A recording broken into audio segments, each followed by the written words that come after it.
I'm Chris, that's Tyler. 10 being a great mood, 1 being worst mood imaginable. How are you currently feeling as a Cleveland sports fan? Oh, that's a great question. Because we've had a lot go on, man. We've got a lot happen. We have NBA draft happened. Obviously the Browns quarterback stuff is all going on. The guards are playing. Don't know good or bad. We got LeBron opting into a $52 million deal. We got a lot going on, Tyler. What is the general mood from Mr. McCormick himself? Happy Irish Day. I would say my general mood is irritated. Irritated. Like irritated as in, man, this shit's corny, or irritated as in, I know we're better than this. Irritated as in, we're just not good enough as a city. We're just like, I'm trying to the Browns is just like the Browns, like whatever. I'm trying not to think about the Browns right now because they are. Did you see the Browns got a team rating of 87 on Madden? Yeah, top 10 in the game. Yeah, what? Yeah, top 10 in the game, dude. How? I don't know. And I was going to ask you, you're not going to get Madden, are you? No, I don't. You don't really game. I just thought it was crazy because they did have a good rating, but I think I'm curious to see Shador's rating, and I'm curious to see Dylan Gabriel's rating, because then I was going to talk about it. Because they might have a good rating, because while they don't have a quarterback over 85, they might have 3 guys over 77. Maybe even 4 guys over 77. It's just like one of these things where either I'm right and everybody else that's blowing smoke about the Browns is wrong, or I'm way wrong. I just don't think that this roster is very good. Dog, when I said this roster was a lot closer than people realize, you kind of scoffed at me a little bit. I just you have, if you look at each level of defense, like you have Myles Garrett, and then you have a rookie Mason Graham, and then just a bunch of Jags. Mm-hmm. The linebacker position, JOK has a broken neck, and Rashawn Gary is getting arrested. So tough. And we have a white guy from UCLA also playing linebacker. And then you have Denzel Ward, Greg Newsome. I don't know who's playing safety, and I also have Martin Emerson running on the field and, just running around on the field. Cardio warrior, Martin Emerson. And then, the running back, the best unit on the team is running back, and they're both rookies. And the issue is they're behind a unit that is so concerning, and it's the offensive line. I think people are giving this offensive line more credit than it deserves because, you're praying that DeJuan Jones doesn't eat his way out of playing left tackle. He looks good right now, though. He looks good right now. Mm-hmm. Looks good right now. I'm going to give him credit. Looks like he's busting his ass, doing the right stuff. But you never know. Yeah, that's fair. That's fair and reasonable. Joe Bitonio considered retiring. Ethan Poches is a good center. He's probably a top 10 center in football. Yeah, no, I can get behind that. Wyatt Teller is a good guard, but last couple of years he's kind of been in and out with injuries. And then Jack Conklin has literally played 7.5 quarters of football to Brown. Right. So I don't know, man. I really don't know. I think you got David Njoku is a top 10, top 8. I would say top 6 tight end. Yeah, I mean he's definitely he's a top 4 receiving tight end. Yeah, probably a top 8 overall tight end is what I'll give him. And then you have Jerry Jeudy, but then who the fuck else is catching the football? Yeah, who? And then you have a quarterback situation where you don't know. I'm not trying to be. It's June, end of June. Yeah, it's pretty negative right now, but it's fair. I just don't. But I could be wrong. This defense could be really good. This defense, we've seen this defense, this core group of guys minus JOK and Greg Schwartz put together a number 1 ranked defense in the NFL. Like, it's happened. We've watched it 2 years ago. So like fresh enough to like see the highlights and the resolution be the same. Correct. So like the offense just has to be capable. And like there's a formula for the Browns to be a fringe playoff team. I believe that because I believe in Kevin Stefanski, the play caller, and like Kevin Stefanski, the offensive coach. This is just tough. He's running his stuff. Okay, his stuff. It's and don't get me wrong, like he's running his stuff this year. Tommy Reese and him are together or running. There is no shotgun.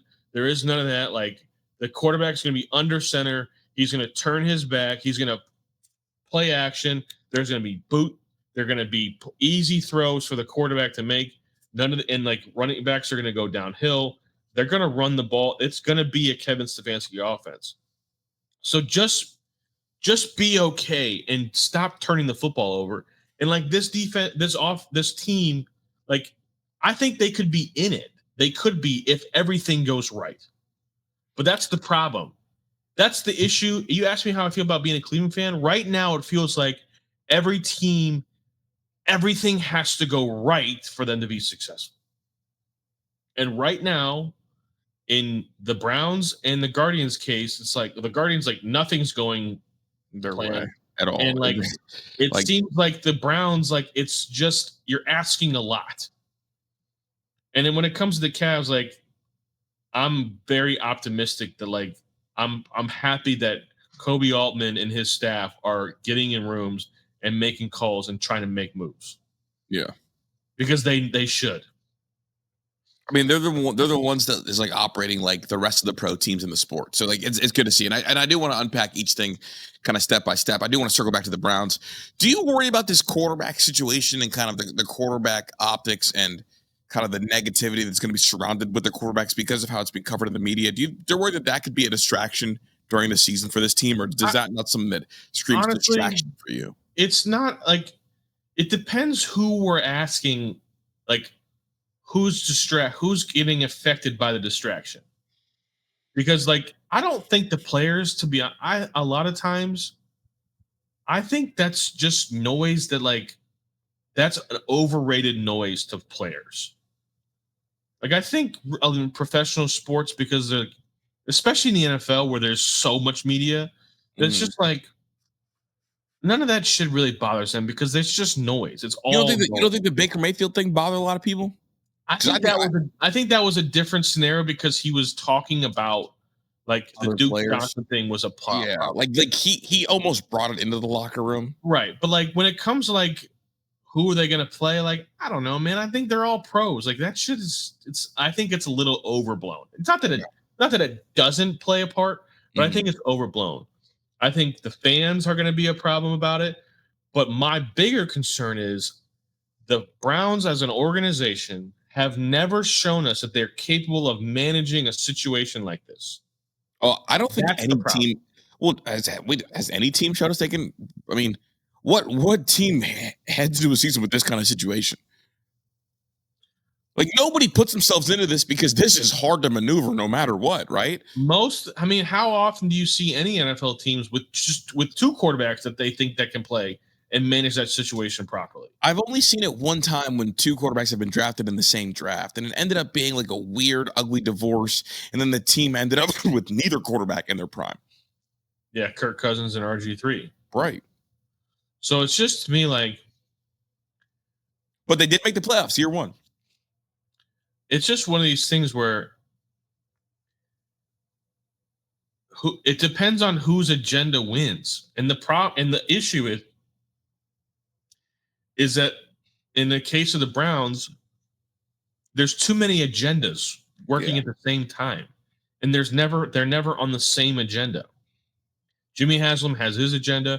Andrew Berry has his agenda. And Kevin Stefanski's like, I just want to win so I can keep my fucking job.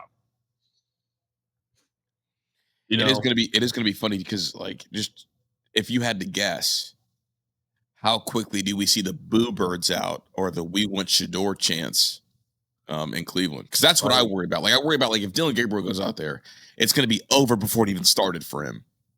It already is, in my opinion. If you're asking me to predict the future, it's already over for Dylan Gabriel as far as the fans are concerned. Like Shedeur Sanders has too many fans. He's a celebrity. Let's just call a spade a spade. Yeah. Shedeur Sanders is a celebrity. I was in my car talking to myself, and I had the thought, it's so unfortunate to be Dylan Gabriel here. If Dylan Gabriel goes out there and does well, you know what the chants are going to be? You know what the social media thing is going to be? What? Now imagine what Shedeur could have done with this in this offense. Like no matter what Dylan Gabriel Instagram? Does he have Instagram? Yeah, absolutely. Here we go. Shedeur Sanders has 2.5 million followers on Instagram. Yeah. Okay. Yeah. I mean, that's a lot of followers. Do you know how many Dylan Gabriel has? Probably like 400,000. 170,000 followers. Yeah, that's insane. Shedeur Sanders is a celebrity. Yeah. Well, here we go. Do you want some additional context? Shedeur Sanders has more followers on Instagram than Aaron Judge. Yeah. He's a celebrity. And in Cleveland, they're the only quarterback in that room that's going to garner even close to the same amount of support is Joe Flacco. Mm-hmm. I don't even think it's going to be close. Like he's going to, you're right, support in Cleveland, but nationally, correct. No. In Cleveland, Joe Flacco is going to receive a lot of support as well. Now, did he earn that? Or do Cleveland Browns fans have an international love towards Joe Flacco? Like, is he a guy that is, it's benefiting from the quote unquote Cleveland moments? It's 100% irrational because he took the Browns to the playoffs despite throwing the ball to the other team as much as he breathes. Yeah, he led the league in picks for the time that he played. He threw, I think, 8 interceptions and 10 touchdowns, which was the most in that span in 6 games. Mm-hmm. And he literally, if you include the interceptions, like his completion percentage was like 85%. Why would you include the interceptions in the completion percentage? That's so because the ball didn't hit the ground. Didn't hit the ground. Yeah, didn't hit the turf. That's so disrespectful. That's how low the standard is when it comes to the Browns, dude. It's just just give us a couple moments and give us a playoff game. Yeah. Give us even the smallest amount of hope. I mean, honestly, dude, it plagues all their sports. Like the same reason, fans love Joe Flacco, or the same reasons fans love David Fry. Moments. People around here hang on to their moments like it's like their photos in their house on the wall. Mm-hmm. It's like, dude, but you know what moment we'll never ever forget? The one where they won the championship in 2016. That's the moment that everybody will always talk about. So stop chasing small moments and go get the big one. Right. Well, here we go. The one team that doesn't suffer from the moments syndrome is the Cavs, the team that won. They got one, so their moments thing doesn't matter. No, because now it's because they got the ultimate moment. And the thing about it, and it's happening to the Guardians right now. The Cavs have been good. Mm-hmm. They've had a couple years in between, where they were bad, but people are tired of the Cavs just being kind of good. Mm-hmm. They are ready for the Cavs to be the team. Yeah, and now Guardians fans are we'll get to the Guardians, but we've had a decade plus of great baseball, and it's okay, when are we gonna do the real thing? Yeah. When are we gonna do the big thing? And we're gonna get to that. I just want to get your general feelings, I guess. The Browns are in such a strange spot though, because while you say if everything goes right, they couldn't be in it, but also everything would have to go wrong for the other team in the division because they're the 4th best team in the division. I think the Steelers and the Browns will be battling for last place. Okay. I think the Steelers. I think this one might. You think Steelers Browns will? You think? I think this Steelers team might be the end of Mike Tomlin in Pittsburgh. This is the one that's going to do him in. I can't, in good faith, let you get that off as long as the Bengals are running around with 0 defensive ends. I mean, I just like Dog, they don't have a defensive end, Tyler. Yeah, that's true. I mean, I don't know, man. I think Aaron Rodgers is day old fish. Dog, they made a playoffs with Kenny Pickett because they had a good defense. The Bengals' first round pick is not in Cincinnati anymore, and he's going to re-enter the draft. Seriously? And they're cheap. I didn't even know that. He's not going to play football this year? Brother, that's what's on the table right now. If he does not sign a deal, Tyler, he is the Kumar Rocker of the NFL, and he will re-enter the draft. Insane. I did not know that. I didn't know it was that bad for the Cincinnati Bengals. Dude, he's not signing that deal because that deal, basically, if it goes in a default, they get to void the rest of his contract. And it's like, that'd be the first of its kind for a rookie. I knew there was problems. Like, I knew he wasn't signed, but I didn't know that he was about to go back to the draft. Okay, yeah, so, all right, well, that makes me change some things. It just makes me think that the Baltimore Ravens are absolutely going to run away with the division. It's not even going to be close. Yeah. So, like, it's not even going to matter who finishes in second place because they're going to be so far away. Mm-hmm. Like, there's a legitimate chance that the AFC North is going to have 3 teams under 500. Which would be disgusting because I think it's a good division all in all. It's been one of the best divisions in football for a while. For the last, 6 or 7 years, I feel. Yes. So well, if you're asking me, like, if everything goes right for the Browns, like, I think that they're a 9-10 win team. If everything goes right. I think they're likely a 4-win team. Correct.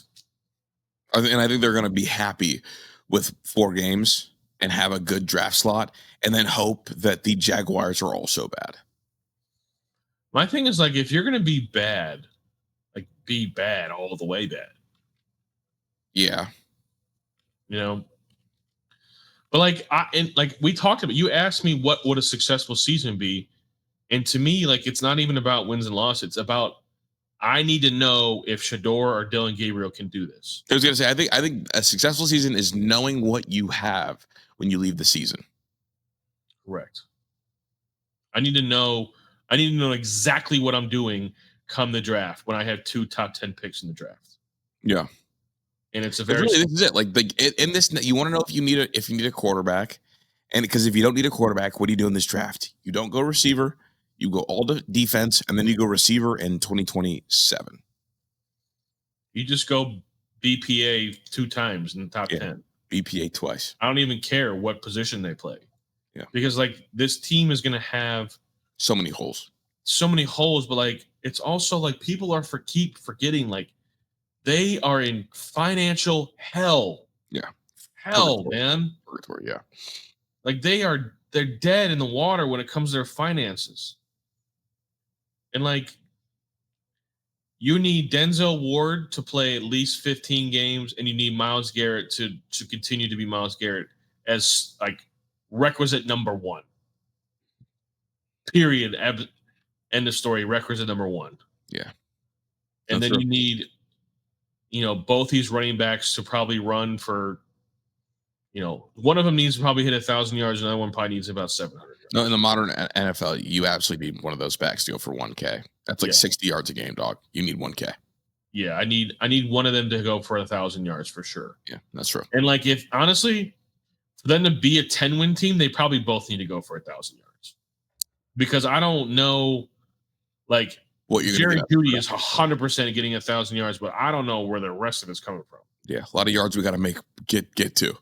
So the positive spin of this is, like, I think there is a window, but it's got to go correct. Yeah, it's got to go right. And they got to stay healthy. That's probably requisite number 1. They got to be healthy. And their best players got to play like the best players. Health is wealth. That's real. So, LeBron opted into the $52.5 million player option with the Lakers. That is so much money to pay a basketball player. It is. But I believe that he could be on the move via a trade. NBA on Bleacher Report posted an article ranking LeBron James' top trade landing spots, including the Cavaliers, Warriors, and more. Number 5, the Warriors. Number 4, the Cavaliers. Number 3, the Mavericks. Number 2, the Spurs. And then number 1, the New York Knicks. He is currently in New York with Savannah, and there was a video of it sounded like him talking about potentially going to New York via the trade, and it would be a sign and trade. And how these NBA general managers handle the cap thing, I have no clue. They do a good job, but a lot of people believe he will not be in LA next year. Curious, I don't know I don't know how the Cavs would be able to pull that off, quite frankly. The Cavs would have to give up a lot, and they would also need a third team to be a part of this trade. So I guess they would need to get under the second apron and then do it, which would be like a whole group of different trades. Yeah, I have no idea how this is going to work for the Cavs, which is why I think there's like less than a 2% chance that this actually happens. Yeah. Here's what I do know is that Rich Paul came out and said that LeBron, like, he's going to give it at least this year. Like he wants to compete for a championship. Mm-hmm. He still thinks he has his legs. He can still play at a high level. And there's also a video coming out that Savannah wants him to retire. And not that I think that she's going to have she will have some influence over him. But like, let's be honest, like it was really like, he was going to retire. Like LeBron's not going to go out. He's not going to go out sad. No, he's going to go out like Peyton Manning. He's not going to go out. I don't think he's going to go out as a bad player. Yeah, I'm sure he wants to go out like Peyton. He wants to go out. Well, what I'm saying is more like I think he wants to go out like Tom Brady, where he's not a bad, like he's still good. Yeah, no, I'm saying Peyton won a Super Bowl and they retired. I mean, like, yeah, I mean, I guess it's fair, but like Peyton wasn't very good at the end. Really, I think he was. No, they won that title because their defense was sick. Yeah, no. I mean, the defense was sick, but the year before they won it, he broke a bunch of records. Well, they didn't win it. He only has 2. Anyways, yeah, I'm saying like he was good that last year. He just didn't play the whole year. He wasn't healthy. Any way you slice this, like I think he's got 2 years left. I think he's going to retire in 2 years. Yeah, this is my personal. Like I think this year, and then he'll announce that 2027 will be his victory lap, and he'll do the farewell tour and all that shit. I don't know. The East is like this year, and I think part of the reason why the Cavs are literally going for broke is because the East is so wide open. Mm-hmm. I mean, New York, there's a report that I don't know if this is real. I have no idea. This could be AI shit, but about the Knicks requesting to meet with Dawn Staley.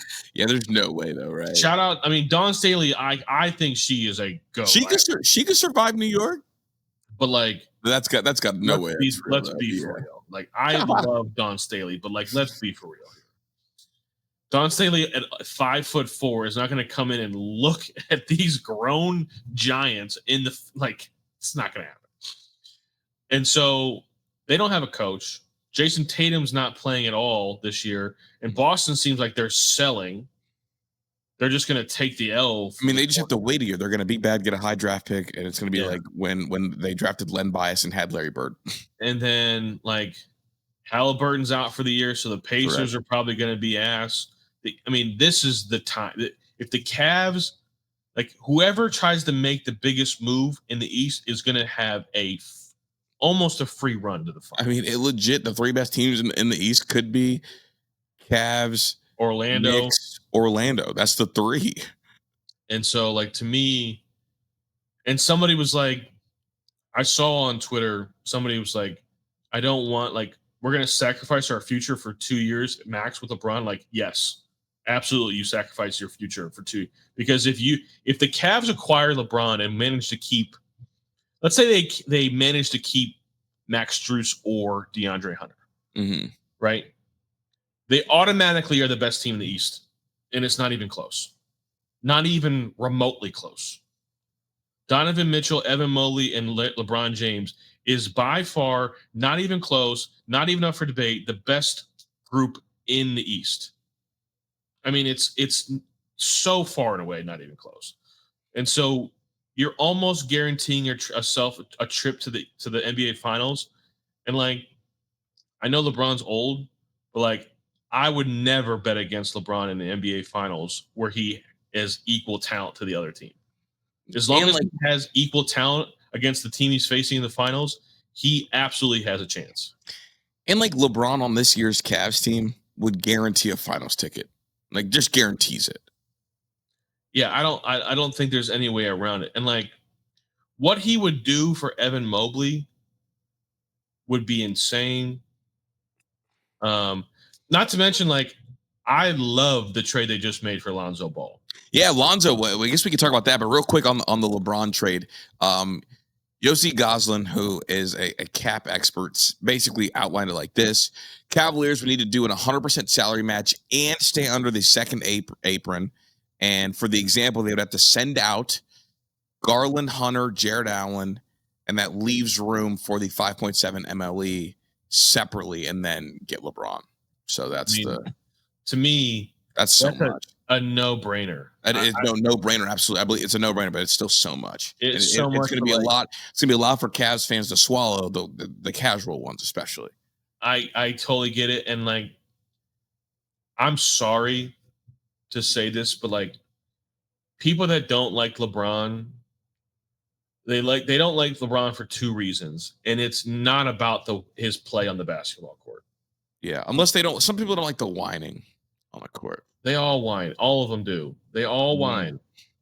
Like it's just the way that the basketball is. But like, you either don't like his politics, or you don't like how he has sort of created, fairly or unfairly, how he's created the player movement in the NBA. I mean, people hate that he's probably a top 10 GM in sports. But like, if you took away his name and his age and just looked at his stats for last year, you're just lying to yourself that you wouldn't take it. 25, 7, and 7. Yeah. What are we talking about? Yeah. On 50% from the field, 40% from three, and 75, 80% from the free throw line. Like, what are we? It's not even a question mark. And if you say that you don't like LeBron because of his whining and you like Jokic, you're racist. Want to talk about Lonzo Ball? Lonzo Ball in, Okoro out. Chicago Bulls media pissed. Brother, that's a splash. And if Lonzo is a way better basketball player than Okoro, like not even remotely close. This is a fleece of fleeces to me. It's not even. It's such a fleece. But like, even if Lonzo Ball plays 50 games, but he's healthy for the playoffs, even if he plays 40 games. I was going to say 30. If he plays 30 and is healthy for the playoffs, better than Okoro. Don't care. Like, Isaac Okoro, I want to try to be as fair as possible. Isaac Okoro played with a lot of energy. He tried to play hard on defense. He was not afraid to take the matchup. Like, he wasn't afraid of the matchup. I'll give him all the credit in the world for that. Like, he will stick his nose in there and he will play defense and try. However, he has no offensive bag. None. He provided you nothing offensively. I mean, he can't, like, if you're open in the playoffs, there is a reason you're open. Can I be super fair too? Sure. Isaac Okoro would be a better offensive threat if he played for the Browns than if he played for the Cavs. He pained me. Chris Drew just said that Isaac Okoro would be a mean tight end. The meanest. 6'5", boy, no bag needed. Run fast, run hard, pussy. Like that. And I really mean that. He'll be a bigger offensive threat if he played for the Browns. Look, he pained me to watch play basketball. Yeah, man. He sucks. Offensively, like, it's tough. He's a tough watch. It's just like, I don't know what else to say. Like, nobody gets open in the playoffs, and he was butt naked open in the playoffs. Dog, You were the number 5 overall pick in 2020, and you now average 6.1 points per game. So Lonzo Ball, not only he's a ball handler, like he is a point guard who has, I'll say it, elite vision and passing skills. Oh, great vision. Like top 10 vision in the sport. He's not a bad shooter. It doesn't look pretty coming out of his hand, but it goes in at a decent rate. And he's a good rebounder. He's probably one of the better point guard rebounders in the NBA as well. No, he is when he's healthy. Now, he wasn't right last year. So last year was like a bad barometer for him. Yeah, no, it's been a while. He was not right last year. So it's a low risk, extremely high reward, because like if Lonzo Ball, like say what you want about his dad and his family, but like if you just look at the hooper in general, like he fits modern basketball. Mm-hmm. Like he just does. And like you know what it is too? If Lonzo Ball is correct and like is healthy and playing well, he can play in the fourth quarter of a playoff game over Darius Garland. And that feels like some people may say that's like super disrespectful and crazy to say, but like, you know what's not going to happen is like they're not going to just switch to play to have Darius or Lonzo Ball in the defensive action because like he can defend. Yeah. No. The second thing that's also going to happen is he's going to force Evan Mobley to play offense. Mm-hmm. He's going to get him the rock. He's going to get him the rock. Correct. So like those are two things that like, and I don't think we've ever talked about this with Darius Garland, but like him getting like obviously his toe, like it was messed up. Like he's having surgery. It's surgery, yeah. It's bad. And like, so kudos to him for like grinding that out and toughing out and playing. And I was the first one to say, like, you got to play. Same here. But, you know, in game 5, like I was at game 5 against the Pacers when they lost. Like in the fourth quarter, like he was shooting the ball too much. Probably because like he felt like he could and Evan Mobley wasn't doing it. So he's like, somebody's got to do it. Pressing a little bit. So like, let's go get my shot up.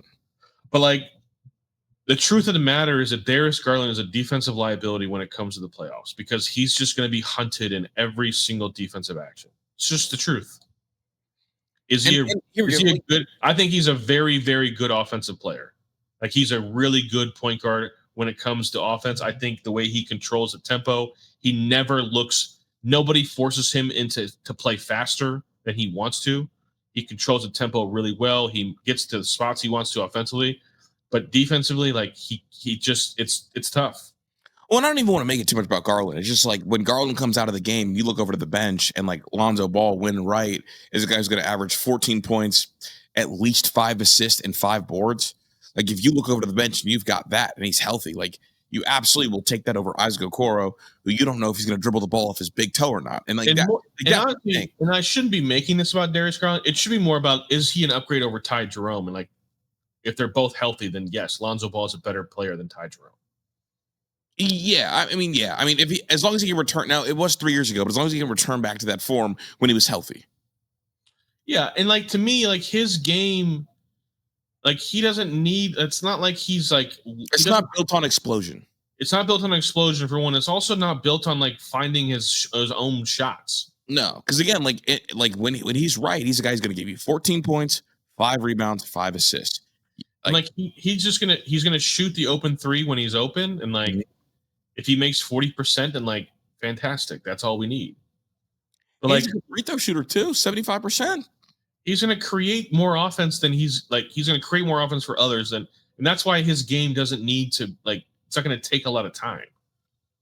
So I think it's a great trade. To me, you're not losing anything, even if Alonzo is hurt and like can't play at all. I still don't think we lost anything. And addition by subtraction, I never have to look at my bench and worry about Isaac Okoro coming into a game. So that's a win. And also, you could always tell about like how a trade feels based on how the other media reacts. Yep. Chicago, pissed. Yeah, they're down. I don't know what they're doing over. They don't know what they're doing over there. They're just like out here making 2K trades. Yeah. Yeah. They don't know ball. Want to jump ahead, man. The Guardians might be ass. I you said it right before we recorded. How long ago does that taken 3 out of 4 against Detroit feel? Because I got Detroit on right now, and Scuba is so dialed. I mean, he went 7 scoreless, like looks the part. Detroit has the second best record in all the sport. They're playing well. They're not slowing down. When it looked like they were going to slow down, they picked it back up. No elongated slumps. And meanwhile, the guards today had their 9th consecutive game with an error. And all the things that you and I mean, again, I'm a Yankees guy that follows them very closely. All the things that you and I have talked about what the Guardians are, dating back years, it feels like they're now losing that as well. And it's kind of a weird thing to experience firsthand because the guards were never going to be masters, right? Like we can acknowledge that, even though we want them to be masters, but they were going to run the bases well. They're going to play really good defense. Well, now they're not playing good defense. They're not running the bases well. And they're still not mashing. And also, it feels like they're stunting the growth of young hitters intentionally. It's a bizarre feeling. And while you wait for this kind of stretch, this slump to end, it doesn't. They dropped, I believe, 2 out of 3? They just got swept. Oh, a sweep. Excuse me, the Cardinals, including the Sonny Gray Maddox to open the series. In the last 36 innings, how many innings have they scored in the last 36 innings? I mean, what is that? 4 games? I would say probably 11 innings. They've scored in 1 of the last 36 innings. 1 inning in the last 36 innings.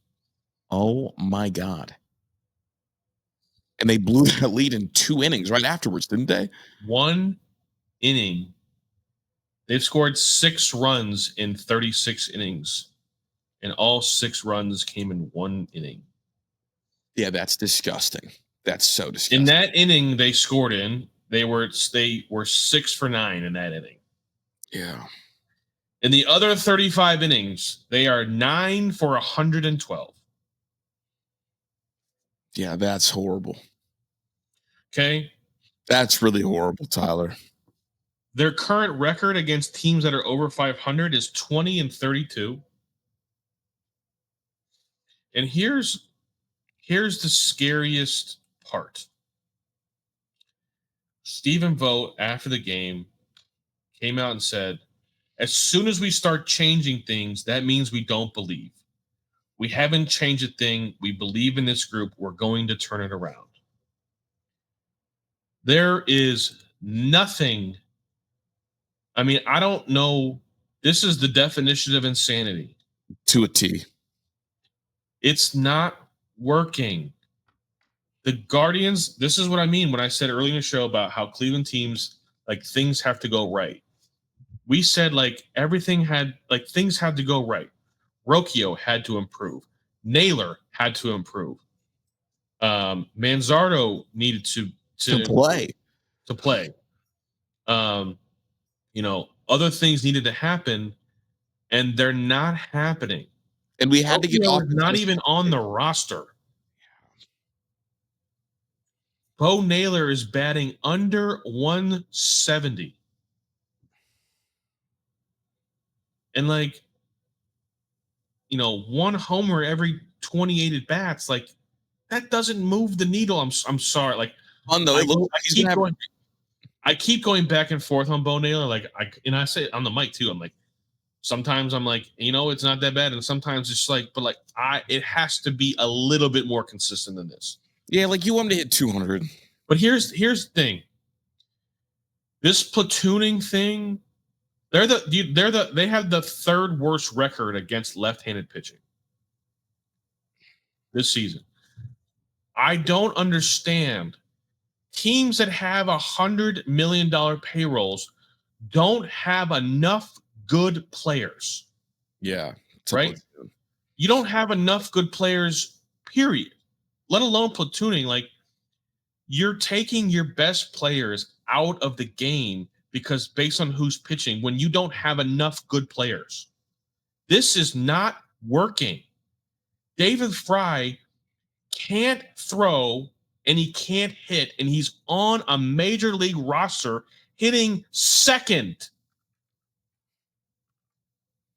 It makes no sense. And, like, in my opinion, I can't even be mad at Stephen Vogt about the lineups because I don't think he has full control of the lineup card. The David Fry watch, his batting average is up to 140. It's honestly, it makes no sense. I'm just going through my notes here, so just everybody just needs to bear with me. No, we're bearing with you. I mean, it's one of these. It's one of these things where I don't understand. Like, it doesn't work. This is not working. I mean, we watched the Cardinals. Think about this: how coaches manage bullpens. We had 2 right-handed hitters coming up, and they brought in a left-handed pitcher. That was so wild. That's disrespectfully wild. That is one of the most disrespectful things I've ever seen. Like, they're daring you to hit left-handed pitching. They wanted Jonathan Rodriguez and Austin Hedges in the game so bad that they kept another left-handed pitcher in the game. That's another left-handed pitcher out and put another left-handed pitcher in. Yeah, they're laughing in the face of the first and second and nobody out. And guess what happened? Boom, boom. Strikeout, ground ball. Done. Smell you later. Yeah. What is, something, and I don't know, and I need to do I want to do some research on this. Something is happening where these kids coming from AAA to the majors, it's just like whatever they're doing right now, it's not working. They don't even know how to play the game. Like, Angel Martinez, you cannot get picked off at first base down 3 and nobody out. Or sorry, with 2 outs. Yeah, that's a bad deal. You never want to. I mean, making the last out on the base. It's not even like you just stood there. You were frozen. The bullpen is on life support right now. They're just like overused and void of talent. They're just not as deep as they were last year. And a lot of it has to do with injuries. I'm not going to sit here and say that it doesn't have anything to do with injuries. Mm-hmm. Tate Smith being out, Sabowski being like just returning. Like Matt Festa he's pitching every game. He pitches every game. And like he's not very good to begin with. And Hunter Gaddis, I think Hunter Gaddis is just tired. I was going to say, he feels like he's slowing down. This month of June he's been terrible. This month of June, he has been horrible. Well, they say if you have a beard, you're never good in June. I don't know. I mean, it's just, to me. And the other thing too is, to me, it doesn't make any sense. Like, how can you sit here and watch your team play and think that this, like, because you won't make changes, it means you're giving up on it? You should be, because it's not working. Mm-hmm. The numbers don't. This is a team that allows the numbers to make decisions for you. The numbers they're not lying. Yeah, like other analytics departments are telling telling other teams to send out left-handed pitchers to go face your righties. There is not a single player on this team besides Jose Ramirez who should be untouchable. No, I agree. I do want to go back to your one point. I think you're really right. I think that people need to sink their teeth into that. This team does not have enough good hitters to be platooning guys instead of just getting your best 9 hitters out there every day. Like, that should be because here we go.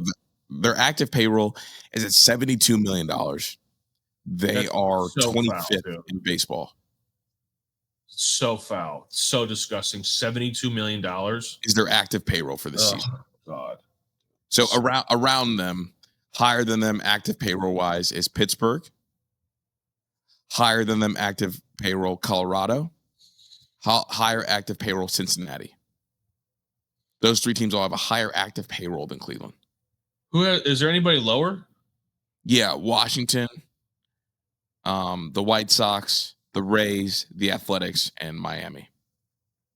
And it's just one of those things, like, you need to find 12 guys that you can think that you think can go out there and put together good at bats and produce offensively, and just play those 12 players. Mm-hmm. Because, like, I this is going to sound, people may say this is irrational and like, but Stephen Kwan shouldn't be untouchable. And like this, none of this is his fault, but like, he shouldn't be untouchable. Mm-hmm. Like, he's a good hitter, but he's not going to be worth $20 to $25 million. Which is probably what he's going to For a command. team that doesn't pay anybody $20 to $25 million, I'm sure as shit not giving it to somebody that's not going to hit over the ball or the fence. Yeah, I think he's still at what, 6 home runs? I mean, he's batting under 300 now. Oof. But like, it's just to me like, if I can do better, like if I'm going to have to allocate my funds appropriately, like the Guardians do, I'm just not giving it to a guy that's not going to hit over the fence. If I need to give somebody $20 million, I'm giving it to somebody that can hit the ball, that can change the game, because he's not changing the game enough. Because and also mostly it's not even his fault. It's the fact that nobody can hit him in behind him. He gets on base and he stands out there. Well, it's so weird because this team's been not very good recently, and usually when you're not a good baseball team, one of the things you have to look forward to is that the front office is going to try to get the young players as many at bats as possible in hopes that you get a second half resurgence, and a second half resurgence from young guys would help someone like Steven Kwan, because now look, if you're a starting pitcher, Steven Kwan is one of the couple bats that can maybe put the ball in play. I'm just gonna nibble around him and then force him to press, and I think that's what's happening. He's trying to press. Well, if those young guys start hitting behind him, then that would help. But it's there's no young guys. They're not giving those guys the opportunity. I mean, right now, Tyler, you're 11 games back, so that's out of the question, right? Yeah, so really, over. It's about the wild card. What is happening with the division is what I said a month ago, where Detroit can now just run away and hide. Oh, they're running away and absolutely hide. I mean, Detroit can play 500 baseball and walk to the playoffs. I mean, they've got 53 wins already, and the Guardians are under 500 by 2 games. The Detroit is doing exactly what the Guardians did last year. Yeah, run away and hide. Run away and hide, and let your pitching just take you to the playoffs. Yeah, and you're going to see them start to bring up some young guys too, and kind of grind some. They just don't They just don't have enough good players for this. The way that they're approaching this, if you think that Jonathan Rodriguez is going to do this, he's not. I know we talk about giving certain guys time to go through these mistakes, but those guys that you can see it, they have it. They have something there that's worth finding. There's nothing about Jonathan Rodriguez that makes me think he can do it. He looks like he's swinging a rope. Mm-hmm. It's long, it's slow. Anything with velocity or if he's out in front, it's over. Yeah, but again, I wouldn't even. I don't mind them giving him a lot of at bats. My thing is we can all sit here and acknowledge that Manzardo is a better prospect than him and has a higher upside. He's not good enough to keep Chase DeLauder down. Yeah, that too. That's a good point. But again, you thought and not even that. You don't get to hit 140 and be bad at defense. How are you making errors in the outfield, dog? That shouldn't happen. Yeah, and errors in the outfield are the worst. And if you're gonna make an errors in the outfielder, it better be a throwing error. Yeah. Don't come at me because you couldn't play the ball off the wall and you bobbled the ball rolling on the ground. Mm-hmm. That's not acceptable. It's just not, man. It's just, and I think the thing that's the most frustrating is they just were at the ALCS. Yeah. They were right there. And now it's just I agreed with the Jimenez because the trading of Jimenez because he was making way too much money and the bat's not good and it's proving to be true. He's batting under 200 in Toronto. And I also agreed that Josh Naylor, I didn't want to pay him. But trading Josh Naylor away, if this is your plan, is also disgusting too, though, because you didn't really get a return. You didn't get a return for him, and you're playing at first base and DH is fucking. Well, you got Slade in return for him. Okay, Slade, yeah. So to me, it's a wash.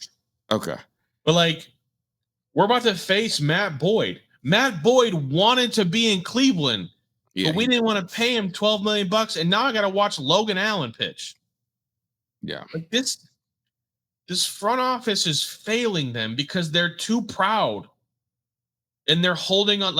And the thing that's frustrating is if you're basing your roster off of potential, you have to be willing to pivot faster. You have to be. Because if they wait too long, and maybe he said this for Pia, maybe this was just coach speak, and I'm overreacting to Stephen Vogt because like he's just saying this because it's the right thing to say to not lose your team. But like you have to pivot. Otherwise it's gonna be too late. It's gonna be too late. It's so weird because they were so quick to pivot on Manzardo and like who they want to give Manzardo at bats against, but then like Jonathan Rodriguez is like I don't know. I don't think they pivoted off of Manzardo. I think this was always the plan. You think they never liked him enough to play him as much as he should be playing? They just like David Fry. That's disgusting. That's disgusting. If that's your plan, boy, go to hell. I'm just saying, like, they believed in David Fry. And like now he's letting you down. So pivot. Just play Manzardo. They want to be right instead of get it right. Yeah. It's like you don't have you're at a crossroads. It's either kill or be killed. And like stop worrying about being the nice guy and making like just play the best players. Mm-hmm. Like with all due respect to Nolan Jones, who has been playing well, he's not good enough to keep Chase Slaughter down. I think he is. No, he's not. I think he is. I think Rodriguez isn't. Carlos Santana, like, I'm sorry, like I love you to death. As like you are gonna be like, I don't know if he's gonna get a statue, but like I think Carlos Santana, like, is gonna be remembered very, very well in Cleveland. But like he's not good enough for me to not see CJ Kayfus playing. Like if you ask me today, it should be CJ Kayfus playing first base and Kyle Manzardo playing DH and Chase Slaughter playing right field. Well, you got to move Santana because they're not going to bench him for that. Like that's just not an option. Trade him in. Yeah, they have to. I mean, you kind of nailed it last week. They're going to have to make some trades before anything happens. I think everybody. Nolan Jones. Hold up, Nolan Jones is fine. His last 7 games, he's hitting .235. Like, he can't play like the problem is like I want to play him in center field, but like I don't know if he can play a good center field. Who? Nolan Jones. Oh, he'll give you league average center field. Like I think Aaron Judge played center field for a whole season. Everybody needs to be prepared. Okay, Nolan Jones is not hitting 50 homers and driving. No, he's not. I'm just saying, like you can, like it's passable out there.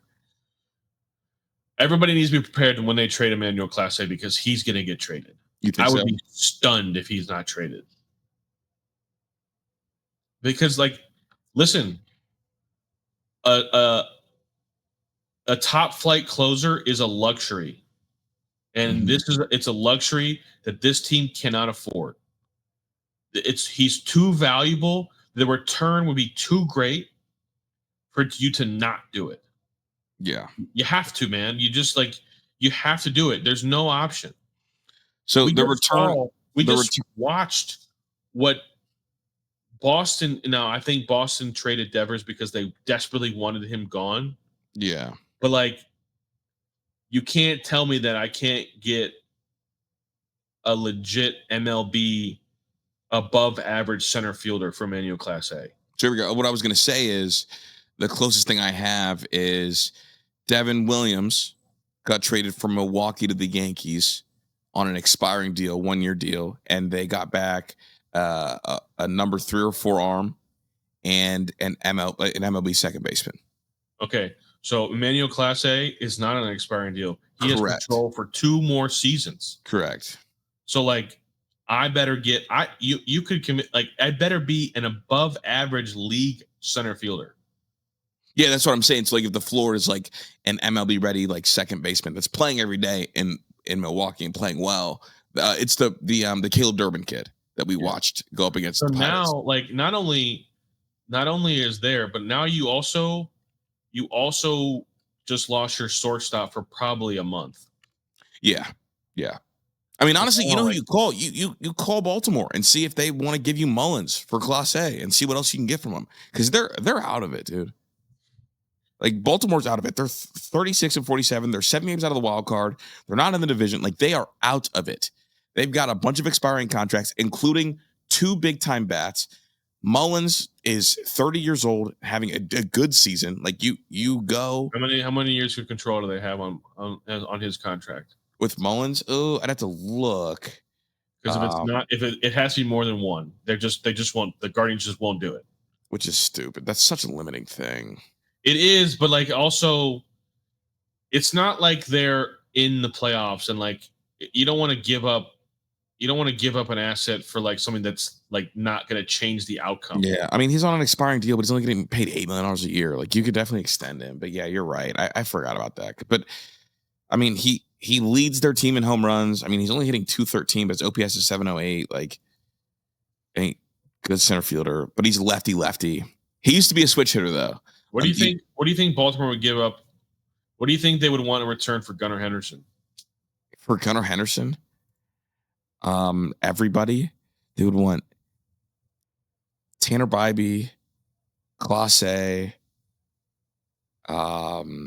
Angel Martinez. Would they want Tanner Bybee for real? They would need everybody. They don't have pitching. That's why they're bad this year. They don't have pitching. So the thing is, Gunnar Henderson has like 5 more years of team control. I know. That's what I'm asking. But it is weird because they're in a weird spot. Listen, there's not a single name that you've listed that I wouldn't trade for Gunnar Henderson. So yeah, if you want to keep going, we can play this game. So it would be Quan, Clase, Angel, Zardo, and Bybee gets it done. Yes. And then you play him at short, and your middle infield, the left side of your infield is those boys. Yeah, Gunnar and Jose. Like you can bring CJ Kafis up. Yeah, there's room for him now. I mean, and then you don't have a left fielder anymore. You can bring up DeLauder. Yeah, Nolan Jones can play left. DeLauder can play right. Mm-hmm. And who's in center? Well, you have Lane Thomas still, but you could trade Carlos Santana and Lane Thomas for a center fielder as well. Yeah, no, that'd be wild. It's funny. My boy Luis Roberts just went to the IR, so that's tough. Super tough because he was starting to turn it up, bro. That's what happens when you don't work out all year. Then you start to try to work out to increase your trade value. To me, I'm just super disappointed in this team not like being willing to pivot. This is insane. Like, what are you? We're watching the same things, and you are trying to, like, I just don't get it. I don't see what they're trying to do. What are you waiting for? Why do you think there's been such a step back on defense? Why has there been such a step back on defense? See, that's where I start to blame Stephen Vogt. I start to blame Stephen Vogt on defense and base running. That shit did not happen with Tito. It just didn't. And honestly, I don't even really blame Stephen Vogt for his pitching decisions or the lineups, because you're asking him to make a steak with a piece of shit. Like, you're asking him to take a turd and make it into steak. Yeah. But, like, there's no reason why he can't hold them accountable to play good defense and to run the bases properly. You're professional baseball players. You are all the best athletes, and you're all capable of playing defense at an average major league level.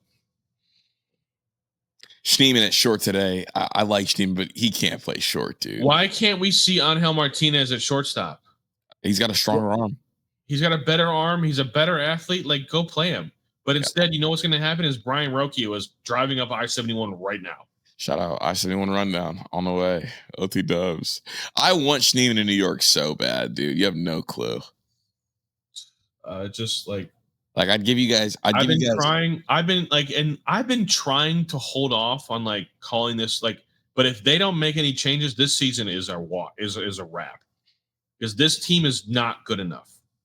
They play a bad brand of baseball. Which is new. That's new for them. It's just not acceptable. So, who's their next 5 against? Chicago, Detroit, Houston. They got 9 games against teams that are all in first place in their division. Oh my God. That is brutal. What the hell? This could get so bad. It could get so fast. Because all those teams that you just named are heating up. This could get so ugly so very fast. Yeah, let's see. Oh yeah, and it's 3 at Chicago, and they come home and play 3 against Houston, and then they go out to Houston, or 3 against Detroit at home, and then they go out to Houston and play 3 there. yeah, and they got Boyd and Manga, and they're gonna get Scooble Flaherty Brown. Oh God, that stretch, Scooble Flaherty, then Hunter Brown. That's tough, man. That's tough. And they're putting that one game on ESPN. Oof. Oh wait, they got nationally televised for the next 3. Mm-hmm. Everybody's about to see. Everybody's about to see how bad this offense really is. If I was Gabe Arias, I would have got hurt too. I don't know. Let's talk about Ohio State, bro. Yeah. This is making me so mad. Meadows, the kid, 6'6". I got a call last week saying he was going to be in the Ohio State class. That he basically called Ohio State, said can't wait to be in. Similar to the Luke Waffle kid. And then Meadows, 48 hours later, commits to Michigan. So I like a dumbass. Like I told a couple people, put in a couple chats, hey, look, this is what I'm hearing. This is what's going to happen. Boom, didn't happen. Doesn't happen. Can you explain to the listeners about what's happening with the Ohio State collective money NIL situation? So from what I've been able to gather is that Ohio State, along with some of the other blue blood schools, have a limit that they're willing to spend. And they are doing this to try to keep themselves within budget and, stick to the rules right now. And because of that, a lot of other schools know the budget that Ohio State's working with. It's not a secret. And schools who are, I'm going to put the tag, quote unquote, a little bit more desperate, are willing to go well over that threshold and then front load the deal before all the house settlement stuff finishes. So basically, everybody knows this is Ohio State's budget. And if they want a kid, that kid can talk about development, and can say the development's the number one priority, but everybody has a number. And if a team's willing to meet that number, they're going to go somewhere else. So it's almost like, okay, Ohio State is where I'm going to go if I don't get this amount of money offered to me. And now twice, Larry Johnson has been outbid earth-shatteringly quickly for defensive ends. All right. So that is all unfortunate. And I think like this might be just this year. We're just going to have to wear this. It's unfortunate. We're coming off of a national title and this is where we're going. Mm-hmm. One of the things I don't understand though is like we all watched Felix Ojo get like exposed quite a bit at that Rivals camp, correct? Mm-hmm. And I'm sure that they had money put away for that kid. They have money ready for that kid. They do. Why don't you move off of it and pay like somebody else? If Carter Meadows was really that good, I think he's that good. Like he came into Michigan. Michigan got a great fucking player. We're talking about like 6'6", 245, long, bendy, explosive, like violent. Like we're talking about a really, really good player, Carter Meadows at defensive end. We talked about this a couple of shows ago. Like there are certain teams that the Ohio State is going to need to go to they're going to need to go to the bidding war with the other programs. Mm-hmm. We said USC was not one of them. They're not. But Michigan is. Michigan is. Texas is. Georgia is. Mm-hmm. Alabama is. And so I'm a little disappointed in that sense. However, I am so tired of Ohio State fans living and dying on this recruiting stuff.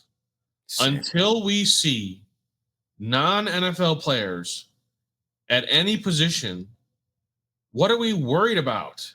Mm-hmm. Until Larry Johnson doesn't have you got Kenyatta Jackson, Edric Houston, Caden McDonald, and Bo Atkinson. We can probably all agree that all 4 of those guys are going to play NFL football. Probably. And probably all going to get drafted in the first 6 rounds. 5 rounds. First 5 is fair, yeah. What the fuck are we talking about, man? I was talking to Ron about this morning. I'm not crashing out over a recruit not committing to Ohio State. It's just like, to me, there is no reason to just it's not a big deal, man. I get it. Recruiting is the lifeblood and but we're gonna have a top 6 class still. And like, we're going to also have money for the transfer portal. We just are. Like, it's going to be if you're not going to get it. If I'm giving guaranteed money, I prefer guaranteed money going to portal kids. Yeah. Like upfront guaranteed money, like for 2 years. I get you for 2 years. Like here, here's $1 million for Quinshon Judkins. Here's $1 million for Will Howard, which I wouldn't have done, but it worked out. Like here's $1 million for Caleb Downs per year. Like I'm like, let's do it. Like let's sign me up for that. But it's the just other stuff, I don't know. It's the same thing. Like we're have NFL. Like honestly, every single player, every single starter, all 22 starters are probably going to play in the NFL. I mean, define play, I guess. They're going to get drafted in the NFL. Or like be on a practice squad somewhere. Yes. Yeah, we'll go with that. Like last year, every single player was, except for Josh Fryer. He's the only, G. Scott didn't get drafted, but he's on a roster right now. Josh and G. But like, I think G. Scott's been signed. He's on a roster. Yeah, I don't know. But like, what are we? I don't know, man. It's just not worth it. It's just not worth it at all. Like, would I like to see them go and like pay Carter Meadows to come? Yeah, I would, because I think like when you go against those 4 schools, like you need to play the game. And like 6'6", 230 with Ben, like that's he's an explosive athlete too, from DC also. So I'm not ostracizing Larry Johnson, but I am also willing to acknowledge that like he's become too easy to recruit against. Mm-hmm. All things can be true. Yeah, Is it disappointing that we didn't get Carter Meadows? Absolutely. Are we going to have NFL players playing defensive line for us this year? Absolutely. Yeah. Is Larry Johnson getting to a point where he's now maybe his age is now completely working against him on the recruiting trail? Absolutely. But like, does Ryan Day need to do like does Ryan Day have to make some decisions coming up soon? Absolutely. But like, there's no reason to panic. We're the national champs. Also, just real quick, one of the things that I think is fair from Ohio State, maybe not wanting to do a bidding war. Carter Meadows is a 6'6" edge rusher. What do you think the floor should have been last year for sacks he had in high school? 12. He had 2. So okay, he only played 6 games, but 2 in 6 games, like the buddy should have at least 1 a game. I mean, you're 6'6", and you've got. If you're going to play major college football in high school as a high school recruit, like you need to be dominating. I don't know. Yeah, and like again, like he could maybe, and like as a guy, I mean, he's got basketball offers too, but like 2 sacks in 6 games just doesn't feel good enough. No. So it's just like we're living and dying. But like the other thing too is how many times have we seen these recruits like not turn out to be any good? That's a good point. It's a great point. And also, we've also seen cases of like we miss out on kids, and then guess what? That kid goes to the portal and we get him back. Hi, Caleb Downs. Yeah, like hey, it's just like this NIL. The reason why I haven't got all hell bent about NIL is just because I feel like it's all gonna work itself out, man. It's like the truth always rises to the top. Yeah, it always becomes clear. And like, look at the Texas A&M stuff. Like all those kids left. Mm-hmm. Like all those Miami kids, like they turn out to not be very good. Like development and culture is still going to come out on top every time. It always rises to the top. And so I'm just not going to be stressed. There's just no reason to be stressed out about it. Yeah. And if Julian Sayin turns out to be what everybody thinks he is, we're going to win it again. Back to back. Like we're on the cover of Lethal Weapon, dude. Like dude, I'm telling you, like, it's just to me, no, I'm like, obviously I'm over-exaggerating because winning a championship is extremely hard. But like, I don't know, man. It's harder but here we go. This is what I'll say. It's going to be harder for other teams to win an Natty than it is for us. Correct. Especially if Julian Sayin is good. Yeah. Winning a title is hard, but guess what? It's going to be a lot harder for Georgia to win one than us. Yeah. It's be harder for Penn State to win one than us because we're just better than everybody else right now. If Ohio State was struggling so bad recruiting, then how come we have the 2 best players in the sport? Mm-hmm. By a wide margin, not debatable. I'm just saying. Mm-hmm. If we were so bad at recruiting, how do we have the 2 best players in the sport? I'm not super worried about it. Also, like we're gonna have a good class again. Yeah, and like they're gonna flip the Perez kid. Like that kid's coming to Ohio State. He's good. Message was sent. I called that shit weeks ago. Message was sent. I was like, especially when Sincere Johnson came in, I'm like, this kid's coming. Like, then we saw a video of the Perez kid at the camp. I'm like, oh, this is over. He's coming to Ohio State. Did you see the video of Sam Greer at the camp? Oh, the kid pushing that was stonewalled and then pushed him. Yeah, I don't know what that was about, but for all the crashing out, here we go. For all the crashing out about Ohio State's recruiting class, do you want to guess what their rank is in the country? I know. I thought they had the highest rating per player. Yes, they do. They have the highest rating per player and the number 5 class, despite having the least amount of commitments in the top 10, other than Michigan. It's just. Oh, and Alabama. Yeah. Everybody needs to calm down. Yeah, they are at a 92.6 rating per player. The teams ahead of them, A&M 92.1, Notre Dame 92.4, Georgia 92.0, and then USC 91.8. And the USC has 30 commits. Ohio State has 19. They're fine. They're going to be fine. Yeah, there are some things in recruiting that they do that I don't like, specifically with the quarterback position, but we can get into that in another show. Yeah, that's separate. They're about to land a kid, and I don't want to slander the kid too much, but it should have been Levi Davis. And then the number 2 recruiting class in 2027, Sacramento State. I think Vic's there, right? Yeah. Do you ever hear me out, dude? I do. I think wedding music needs to be catered to the entire wedding. 100% disagree. Like everybody needs to feel included and be welcomed to the dance floor.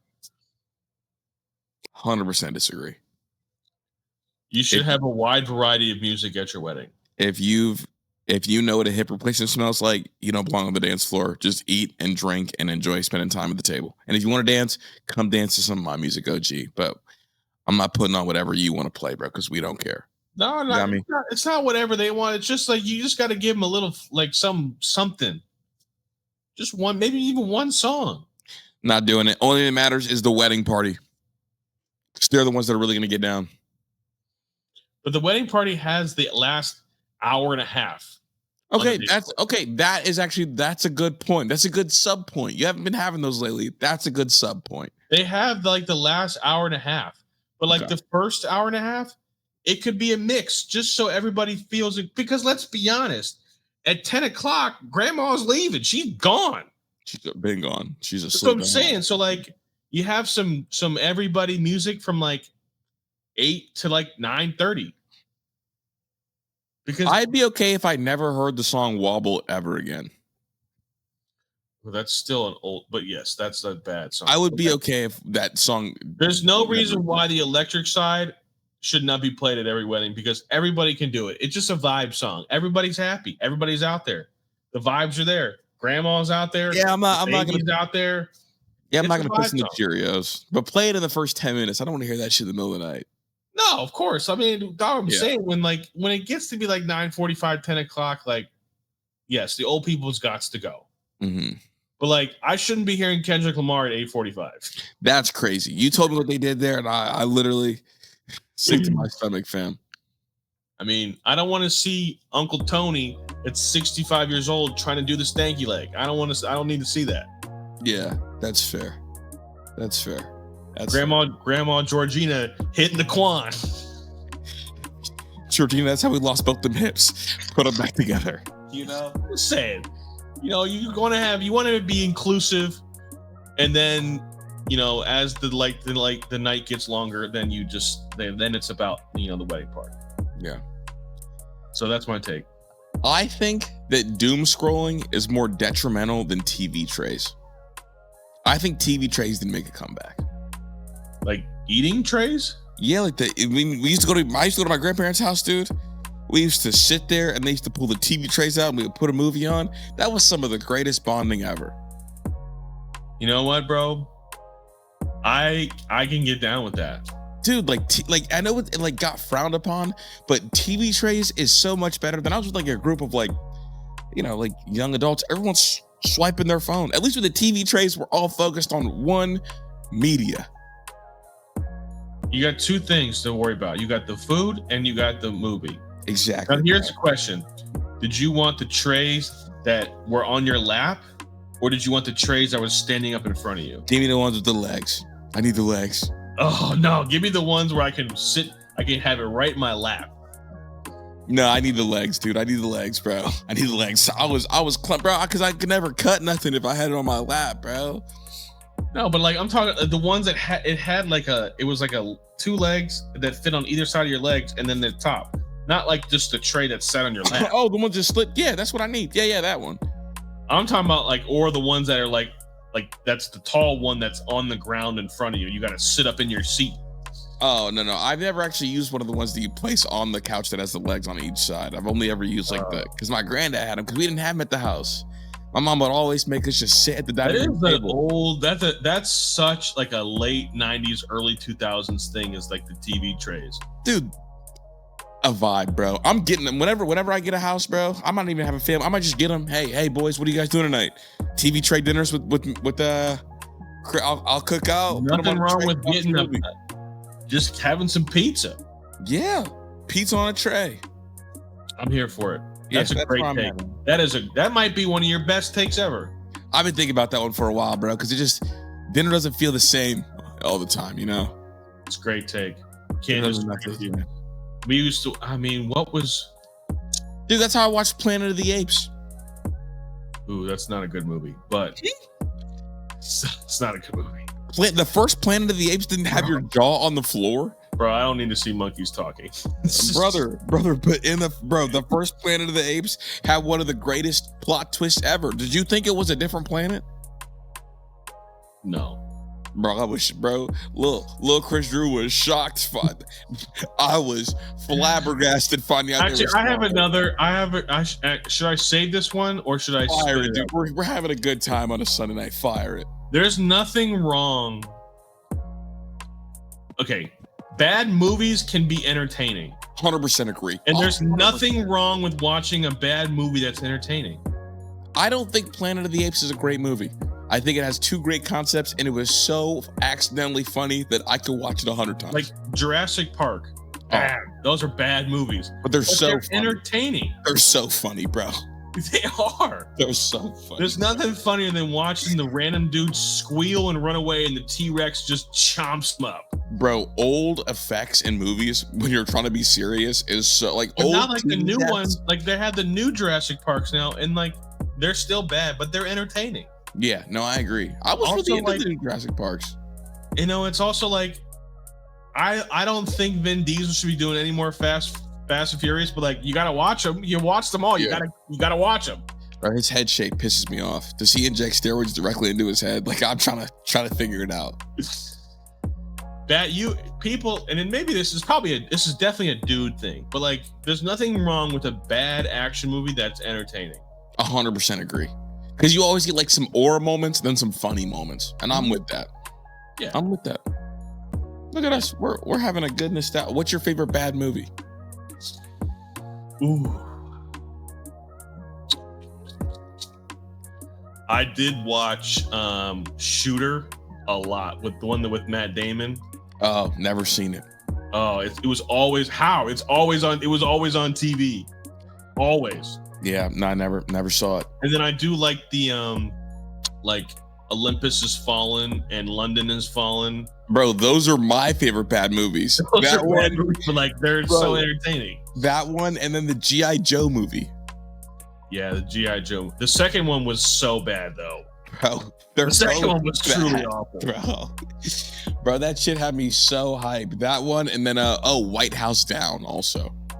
Yeah, Channing Tatum. It was a copy though of Olympus Has Fallen. Bro, same shit, dude. Literally the same movie. If I'm gonna watch a bad movie, I'd rather watch Gerald Butler instead of Channing Tatum, bro. Come on.